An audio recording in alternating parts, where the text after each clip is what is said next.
We will guide you through how to change hue saturation in Photoshop. Quick disclaimer, skipping a single step will affect your final result. So you need to follow this step-by-step guide carefully.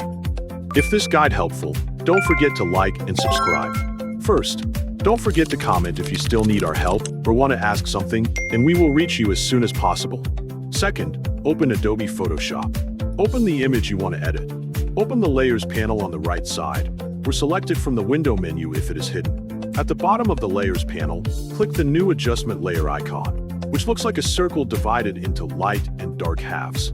Select Hue and Saturation from the menu to create an adjustment layer that changes color without permanently altering the original image. Move the Hue slider slowly to the left or right to shift the colors throughout the image into different parts of the color spectrum.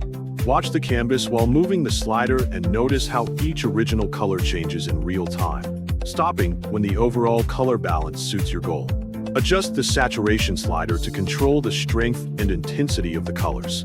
Increase saturation by moving the slider to the right when you want richer, brighter, and more vivid colors, taking care not to create unnatural tones or lose fine detail. Reduce saturation by moving the slider to the left when you want softer, more muted colors.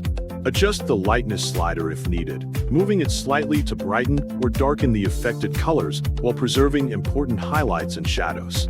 If you only need to modify one group of colors, select a specific color range, such as reds, yellows, greens, cyans, blues, or magentas, from the menu in the Properties panel and refine its sliders separately. Toggle the Adjustment Layers icon in the Layers panel to compare the edited result with the original image. When the colors look right, save the project as a PSD file so the original image and editable hue and saturation adjustment remain available for future changes.